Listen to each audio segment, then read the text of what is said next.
Hello students. आज हम MPS 003 के चैप्टर 11 से स्टार्ट करेंगे। चैप्टर 10 तक हमने बना दिए हैं इस चैनल पर। तो अब हम तो वॉल्यूम यहाँ से कम है। चैप्टर 11 संघवाद, इंग्लिश में इसे कहते हैं फेडरलिज्म। आई होप आपके एग्ज़ाम अच्छे जा रहे हैं और मेरे जो नोट्स आपकी मदद कर रहे होंगे कुछ ना कुछ। फिर भी मैं सुनने में आ रहा है कि अब की बारी थोड़ा पैटर्न क्वेश्चनों का थोड़ा अलग आ रहा है, तो फिर भी आप अपना कॉन्सेप्ट क्लियर करके रखिए उसके बारे में। तो आपको किसी भी चीज़ का पॉजिटिव नेगेटिव पूछ सकते हैं, तो आपको पॉजिटिव पॉइंट्स पता होंगे तो आपको उनको कन्वर्ट करने में उनको नेगेटिव में कन्वर्ट कर सकते हैं आप। तो अब इसको पढ़ लेते हैं। आज MPS 3 हमारी बुक का नाम है भारत लोकतंत्र एवं विकास। इसके पहले के 10 चैप्टर मैंने हैंड रिटन नोट्स में बनाए हुए हैं। अब मैं इसको ऐसे PDF फॉर्मेट में बनाऊंगा, जो कि पहले थोड़ी राइटिंग मेरी उसमें समझ नहीं आ रही थी कई बच्चों को। तो फिर देख लेते हैं इसको मैंने किस तरीके से बांटा इस चैप्टर को। तो इसकी पहले इतिहास देख लेते हैं फेडरलिज्म का। फेडरलिज्म शब्द जो लैटिन शब्द फोइडेस से उत्पन्न हुआ है, जिसका अर्थ है संधि या समझौता। यह शब्द हम राज्य के तौर जैसे राज्य के इस तौर पर यूज करते हैं कि राज्य ने केंद्र सरकार से समझौता किया, जैसे कि जिसके तहत वे केंद्र के अधीन, ये जो राज्य है केंद्र के अधीन होकर भी अपनी स्वतंत्रता और स्वायत्तता को बनाए रखते हैं। संविधान की अवधारणा पहली बार 18वीं शताब्दी में अमेरिका के संवैधानिक निर्माण के दौरान व्यापक रूप से उभरी। अमेरिका के संविधान ने एक संघीय ढांचे को स्थापित किया, जिसने शक्ति को राष्ट्रीय और राज्य सरकारों के बीच विभाजित किया, यानी बंटवारा किया, उनको बड़ा बैलेंस बना के रखा। इसके बाद अन्य देशों ने भी संघवाद के इस मॉडल को अपनाया, जैसे कि कनाडा के संविधान से जो कनाडा के जो संविधान है उसमें से हमने भारत ने भी उसको कॉपी किया, उसमें से कुछ चीज़ें ली हैं और उनमें से संघवाद एक चीज़ है। फिर ऑस्ट्रेलिया और स्विट्जरलैंड, इन देशों ने ऑस्ट्रेलिया के संविधान के इस मॉडल को, संघवाद के मॉडल को कॉपी किया। फिर एक परिभाषा देख लेते हैं संघवाद की। संघवाद एक राजनीतिक व्यवस्था है जिसमें सत्ता को राष्ट्रीय और राज्य पर विभाजित किया जाता है। इसे सत्ता को राष्ट्रीय यानी केंद्र और राज्य स्तर पर विभाजित किया जाता है। इसका मुख्य उद्देश्य केंद्रीय सरकार यानी जो केंद्रीय सरकार है और राज्य सरकारों के बीच शक्ति का संतुलन, शक्ति बैलेंस बनाए, पावर ऑफ बैलेंस बनाए रखने के लिए संघीय ढांचे में दोनों स्तरों की सरकारें जैसे अपने अपने क्षेत्र में स्वतंत्र रूप से कार्य करती हैं, केंद्र सरकार और स्टेट की सरकार, राज्य सरकार। संघवाद के प्रमुख तत्व देख लेते हैं। संघ शक्ति का विभाजन, केंद्रीय और राज्यों के बीच शक्ति का स्पष्ट रूप से शक्तियों का विभाजन करना। प्रत्येक स्तर की सरकार के पास अपने अधिकार क्षेत्र होते हैं जिनमें वे स्वतंत्र रूप से कार्य कर सकती है।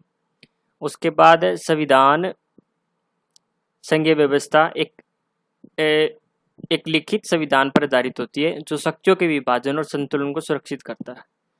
फिर स्वतंत्र न्यायपालिका, संघीय व्यवस्था में एक स्वतंत्र न्यायपालिका होती है जो संविधान की व्याख्या करती है और सरकारों के बीच विवादों को समाधान करती है। इसके आगे हम उदाहरण देखेंगे। दोहरी सरकारें, संघीय व्यवस्था में 2 स्तर की सरकारें होती हैं, एक तो केंद्रीय सरकार और एक राज्य सरकार। संघवाद के उदाहरण, भारत एक संघीय गणराज्य है जिसमें केंद्र और राज्य सरकारों के बीच शक्तियों का विभाजन भारतीय संविधान के तहत निर्धारित है। संयुक्त राज्य अमेरिका में संघवाद की व्यवस्था है जहां राज्य और संघीय सरकारें अपने अपने अधिकारों क्षेत्रों में स्वतंत्र रूप से कार्य करती है। अब संघीय व्यवस्था के कुछ उदाहरण, ये जो भारत और अमेरिका, इनके बारे में देख लेते हैं हम किस तरीके से बांटा गया। भारत में जो संघीय ढांचा है बहुत ही स्पष्ट और संरचित है। भारतीय संविधान के अनुसार देश में केंद्र और राज्य सरकारें दोनों हैं जिनकी शक्तियों और जिम्मेदारियों का स्पष्ट विभाजन किया गया है। जैसे कि इन सूचियों में विषयों का विभाजन भारतीय संविधान में विषयों को 3 सूचियों में विभाजित किया है, संघ सूची, राज्य सूची और समवर्ती सूची। संघ सूची में इसमें ऐसे विषय शामिल हैं जिन्हें केंद्र सरकार सिर्फ से ऑपरेट करती है, उदाहरण के लिए रक्षा, विदेशी मामले और परमाणु ऊर्जा। फिर आती है राज्य सूची, इसमें ऐसे विषय शामिल हैं जिन पर राज्य सरकारें कानून बना सकती है, उदाहरण के लिए पुलिस, सार्वजनिक स्वास्थ्य और कृषि। समवर्ती सूची, ये दोनों का, अगर दोनों की किसी बात पर राय नहीं हो रही तो समवर्ती सूची में आती है। इसमें ऐसे विषय शामिल है जिन पर केंद्र व राज्य दोनों सरकार कानून बना सकती है, ये दोनों कानून बना सकती है, उदाहरण के लिए शिक्षा, वन, यानी वनों के लिए कटाई, उसमें रोक लेना, उसको बढ़ाना, और आर्थिक और सामाजिक नियोजन पर्यावरण के लिए, तो वन पर्यावरण में आ जाएंगे। राज्यों की स्वतंत्रता, हर राज्य की अपनी सरकार होती है जो अपने क्षेत्र के प्रशासन को संभालती है। उदाहरण के लिए महाराष्ट्र की सरकार अपने राज्य में कृषि, शिक्षा और स्वास्थ्य सेवाओं को प्रबंधित करती है। और विवाद निपटान, विवादों को खत्म करना। अगर केंद्र और राज्य के बीच किसी विषय पर विवाद होता है तो भारतीय सर्वोच्च न्यायालय उस विवाद का समाधान करता है। अमेरिका के देख लेते हैं। संयुक्त राज्य अमेरिका में भी संघीय ढांचे का पालन होता है, जहां राष्ट्रीय और राज्य सरकारें दोनों स्वतंत्र रूप से काम करती हैं, लेकिन संविधान के तहत सीमित शक्तियों के साथ। उदाहरण के लिए संविधान द्वारा निर्धारित शक्तियां, अमेरिकी संविधान संघीय सरकार और राज्य सरकारों के अधिकारों को स्पष्ट रूप से परिभाषित करती है। संघीय सरकार के अधिकारों में शामिल है रक्षा, विदेशी संबंध, अंतर्राष्ट्रीय व्यापार और मुद्रा यानी वित्तीय। राज्य सरकारों के पास अधिकार है सार्वजनिक सुरक्षा,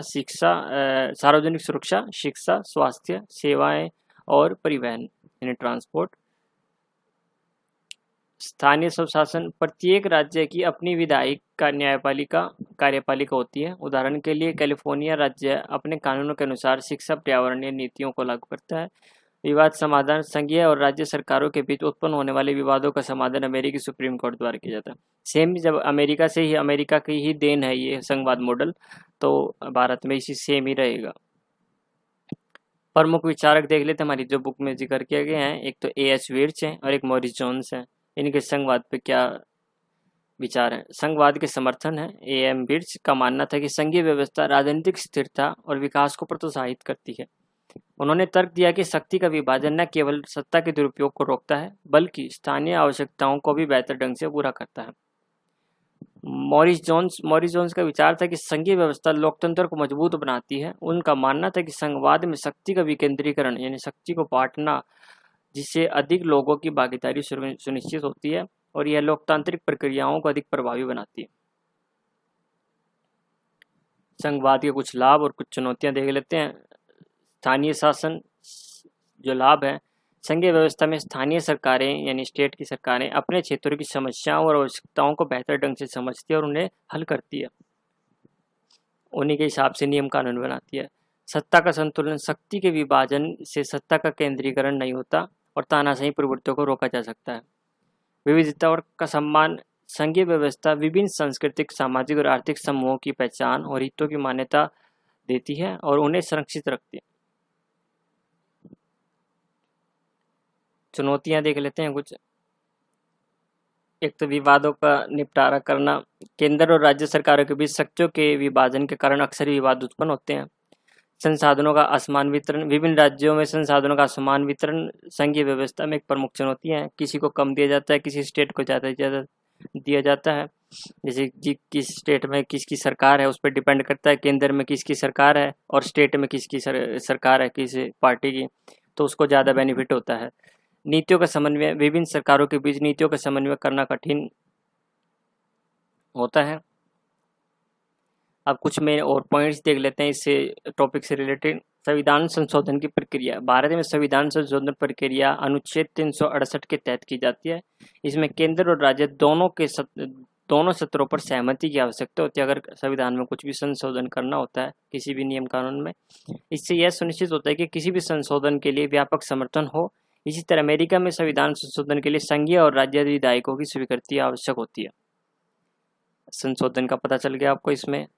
फिर एक देखते हैं सहकारी संघवाद किसे कहते हैं। सहकारी संघवाद का मतलब है कि केंद्र और राज्य सरकारें एक दूसरे के साथ मिलकर काम करती हैं। उदाहरण के लिए भारत में केंद्र और राज्य सरकारें कई विकास परियोजनाओं और योजनाओं के में सहयोग करती हैं, जैसे कि स्मार्ट सिटी मिशन, स्वच्छ भारत अभियान और विभिन्न स्वास्थ्य कार्यक्रम। राजस्व का विभाजन, भारत में वित्त आयोग प्रत्येक 5 साल में केंद्र और राज्य सरकारों के बीच राजस्व यानी पैसा का बंटवारा करता है, सिफारिश करता है उसकी। यह सुनिश्चित करता है कि राज्य सरकारों को पर्याप्त वित्तीय संसाधन मिले ताकि वे अपने कर्तव्यों को प्रभावी ढंग से पूरा कर लें। पर इन चीज़ों में भी अब अड़चन पैदा करने लगे हैं लोग। मजबूत राज्यों का महत्व, संघीय ढांचे में अगर राज्य मजबूत और स्वतंत्र हैं तो वे अपने क्षेत्र की आवश्यकताओं के अनुसार नीतियां बना सकते हैं और कार्यान्वित कर सकते हैं। उदाहरण के लिए तमिलनाडु राज्य अपने शिक्षा और स्वास्थ्य क्षेत्र में उत्कृष्ट प्रदर्शन करता है क्योंकि वह अपने स्थानीय जरूरतों के हिसाब से नीतियां बना सकता है। संघीय विवाद और उनके समाधान। भारत में केंद्र और राज्य सरकारों के बीच विवादों को सुलझाने के लिए सर्वोच्च न्यायालय का महत्वपूर्ण भूमिका है। उदाहरण के लिए जल विवाद जैसे कावेरी जल विवाद सर्वोच्च न्यायालय द्वारा सुलझाया गया था। इससे संघीय व्यवस्था में संतुलन और न्याय सुरक्षित होता है। संघीय चुनाव प्रणाली। भारत में आम चुनाव केंद्र सरकार के लिए होते हैं, जबकि विधानसभा चुनाव राज्य सरकारों के लिए होते हैं। इससे नागरिकों को दोनों स्तर की सरकारों के चुनाव में भाग लेने का अवसर मिलता है। यह सुनिश्चित होता है कि हर स्तर पर लोगों की आवाज़ सुनी जाए। संविधान की सर्वोच्चता। भारत में संविधान की सर्वोच्चता का मतलब है सभी कानून और नीतियां संविधान के अनुरूप होनी चाहिए। किसी भी विवाद या असहमति के मामले में संविधान अंतिम निर्णय का स्रोत होता है। यह संघीय व्यवस्था में शक्ति के संतुलन को बनाए रखता है। इस कंक्लूजन देख लेते हैं। संघवाद एक जटिल लेकिन प्रभावी राजनीतिक व्यवस्था है जो विविधता और एकता को संतुलित करती है। ये सत्ता के विभाजन के माध्यम से लोकतांत्रिक स्थिरता को प्रोत्साहित करती है और स्थानीय समस्याओं के समाधान के लिए प्रभावी ढांचा प्रदान करती है। संघीय ढांचे के सफल संचालन के लिए सभी स्तर की सरकारों के बीच सहमति और सहयोग आवश्यक है। अब ये कुछ मैंने कठिन शब्द जो इसमें यूज हुए हैं उनका एक सरल में लिखने की कोशिश की है नीचे, तो इनको पढ़ लीजिए। स्वतंत्र न्यायालय ऐसी न्याय प्रणाली जो निष्पक्ष और राजनीतिक दबाव से मुक्त हो, किसी भी राजनीतिक पार्टी का दबाव नहीं हो उस पर। तानाशाही प्रवृत्तियां ऐसी स्थिति जिसमें सत्ता की अत्यधिक केंद्रीकरण हो और एक व्यक्ति या समूह का नियंत्रण हो। नीतियों का समन्वय विभिन्न सरकारों द्वारा लागू की गई योजनाओं और कार्यक्रमों के बीच तालमेल बैठाना। न्यायपालिका एक ऐसी न्यायिक प्रणाली जो कानूनों की व्याख्या करती है और विवादों का समाधान करती है। विकेंद्रीकरण सत्ता का केंद्र से हटाकर राज्य या स्थायी स्तर पर स्थानांतरित करना। राजस्व रेवेन्यू सरकार द्वारा एकत्र किए धन जैसे कर और शुल्क को राजस्व कहते हैं। वित्त आयोग फाइनेंस कमीशन एक संवैधानिक संस्था जो केंद्र और राज्य सरकारों के बीच राजस्व के बंटवारे की सिफारिश करती है। सर्वोच्च न्यायालय सुप्रीम कोर्ट न्यायपालिका का सर्वोच्च स्तर जो संविधान की व्याख्या करता है और विवादों का अंतिम समाधान करता है। इस चैप्टर में इतना ही है। अगर इस चैप्टर की आपको एक्सप्लेनेशन अच्छी लगी हो, ये नोट्स अच्छे लगे हों तो इसको लाइक करना और चैनल को सब्सक्राइब करना आगे के चैप्टर के लिए। मैं आपके एग्ज़ाम तक 20 चैप्टर तो कंप्लीट कर ही दूंगा, फिर आपके इंपॉर्टेंट क्वेश्चन इसके MPS 3 के प्रिपेयर करूंगा मैं उसके बाद। तो आप चैनल से जुड़ जाइए। आप अगर आप नए हैं तो बने रहिए चैनल से। Thanks for watching. Good bye.